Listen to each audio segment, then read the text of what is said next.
This sport forgot the warning we screamed in 2024.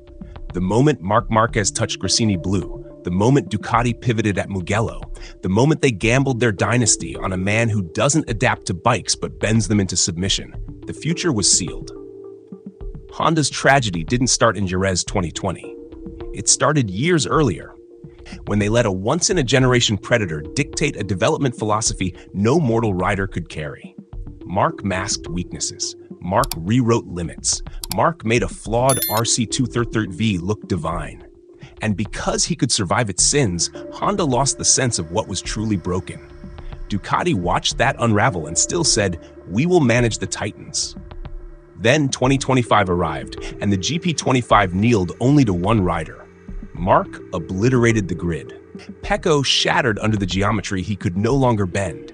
Antonio drowned. And Ducati learned the most brutal truth.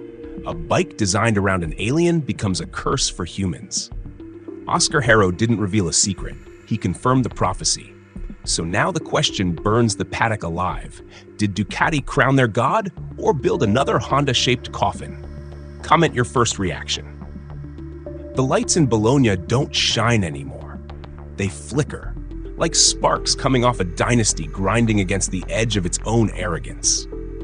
Every corridor inside the Ducati factory hums with that uncomfortable silence teams get when brilliance and catastrophe walk in holding hands. Because Marc Márquez didn't just win the 2025 championship, he warped the entire ecosystem. The story the world is only now brave enough to repeat started much earlier. When he arrived at Gresini in 2024 and touched the GP23, the paddock saw it. Marc wasn't adapting to Ducati. Ducati was adapting to Marc. And Borgo Panigale, drunk on speed, blinded by prophecy, convinced themselves that what destroyed Honda would somehow strengthen them. That they would tame the rider who has never once been tamed.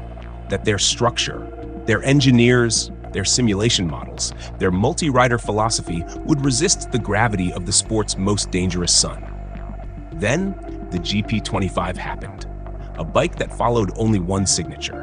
A bike that Pecco and Diggia, two-time champion, the chosen son, could no longer speak to. A bike that Antonio could not decode.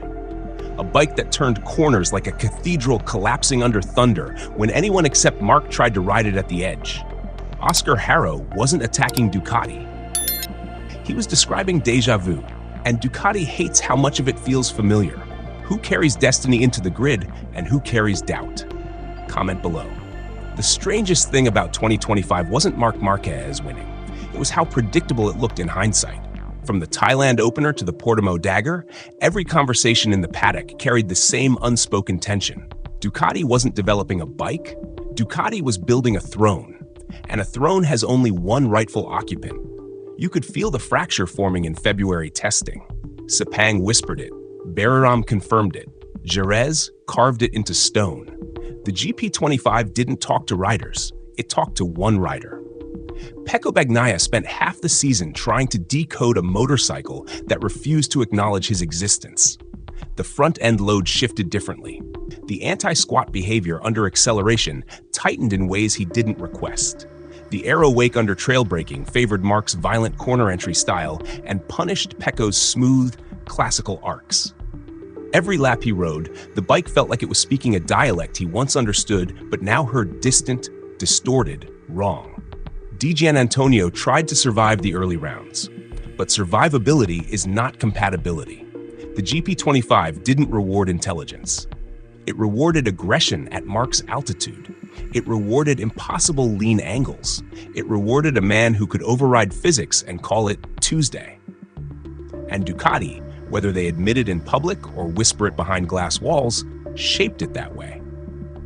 The paddock saw the pressure points long before Ducati did. Pecco's data sheets grew heavier with compensation notes. Marc's data sheets grew cleaner, leaner, terrifying in their simplicity.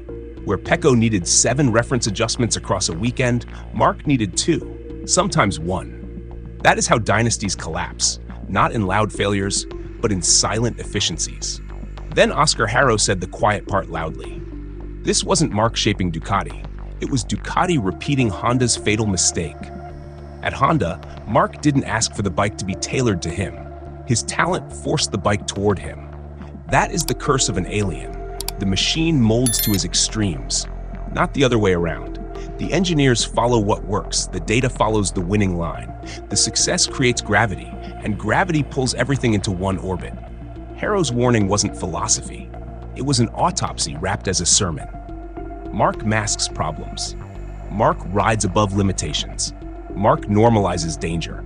And when a manufacturer builds around a rider who can ignore flaws, those flaws grow like silent tumors. That's what happened to Honda. That's what broke their identity. That's what dragged their golden age into the dirt. And for all their bragging about multiple development riders, Ducati still followed the same pattern. Because winning demands submission. The turning point was political, not mechanical.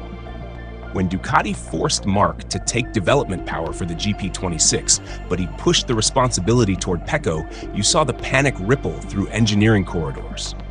Marc was playing chess, not charity. He knew exactly what he was doing.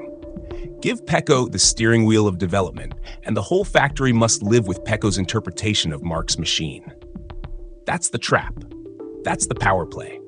That's the psychological warfare Honda never noticed until it was too late. Marc Márquez isn't just a rider, he's a structural shift. You either build your house around him, or he burns it down by accident simply by being himself.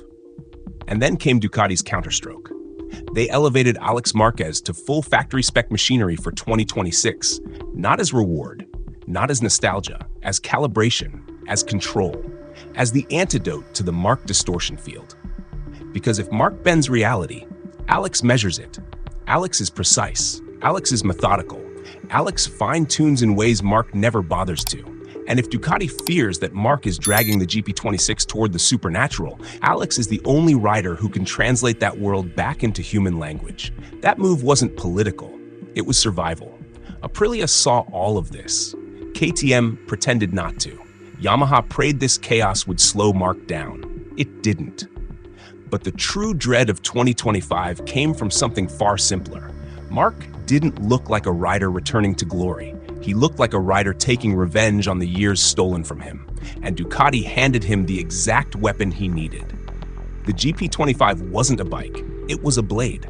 And the man holding it had no reason to be merciful. The question now erupts like oil fire across the paddock.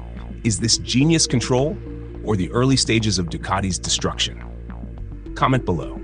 The truth Ducati tried to outrun has finally circled back and slammed into them like destiny collecting overdue interest. You can dress it in marketing, you can soften it with press releases, you can pretend it's all part of a multi-rider strategy. But the verdict is not emotional, it is structural. Marc Márquez is the axis of Ducati now. Not by contract, not by request, by performance gravity. Every lap he delivered in 2025 dragged the entire company 1 inch closer to the decision they swore they'd never repeat, the Honda mistake. But here is the twist the paddock refuses to acknowledge. This time, it's not a mistake. This time, it's intentional. Ducati didn't lose control of Marc. They surrendered it. Because when one rider wins 11 races, takes the title with 5 rounds left, crushes the grid with a machine that shatters everyone except him, and resets the psychological tempo of MotoGP in a single season, the manufacturer has 2 realistic paths. 1, build the bike for him. 2, lose the title trying to pretend equality exists. This is the cruelty of elite sport. If you have an alien, you follow the alien. If you try to treat him like a mortal, you lose to him once he leaves. Aprilia understands this. KTM understands this. Yamaha, more desperate than ever, understands this with painful clarity. Only Ducati wanted to believe balance was possible. Then Oscar Haro spoke truth wrapped in memory. Marc does not distort bikes. Marc distorts reality. And any factory powerful enough, political enough, or confident enough to believe they can control him is signing paperwork for their own downfall. But Ducati is smarter than Honda ever was. This is the part most fans miss. Honda relied on Marc alone. Ducati built a safeguard, Álex Márquez. Álex is not the brother in the shadow. He is the brother with the ruler. He measures the margins Marc refuses to acknowledge. He stabilizes what Marc destabilizes. He translates the extreme into the usable. This is why Ducati armed him with a factory-spec GP26. Not because he is the next champion, because he is the antidote to the very phenomenon he shares blood with. Pecco and Diggia, meanwhile, enters 2026 in the most fragile position of his career. Not because he lacks talent, not because he lost speed, but because he lost ownership of Ducati's rhythm. He is not the center of their project anymore. He is the variable, and variables do not shape eras. They react to them. Aprilia and Bezzecchi smell blood. KTM and Acosta see an opening. Quartararo eyes 2027, like a man who knows rebellion comes on two wheels. Even Toprak's arrival in 2026 carries the scent of imminent disruption, a reminder that MotoGP's balance of power is cracking. But the sharpest conclusion is this: Marc Márquez has already won the development war of 2026 before the season even starts. Because Ducati's fear is now official, their correction measures are now public, their internal fracture is now admitted. You do not promote Álex Márquez to full factory-spec machinery unless you're trying to keep the matrix stable. You do not push Pecco into development leadership unless you're terrified Marc will pull the GP26 into the supernatural again. You do not listen to Oscar Haro and still pretend nothing is wrong. Ducati is not choosing between Marc's path and their path. There is only one path now. It carries his signature. It carries his defaults. It carries his geometry. It carries his aggression. And the paddock, half afraid and half fascinated, knows exactly what 2026 is shaping into. A season where Ducati will either rise as the most intelligent dynasty MotoGP has ever seen, or collapse under the weight of the god they crowned. The final question that shakes the paddock into silence. From now, where does this put them? The time will tell us. Comment below. Subscribe for more savage breakdowns.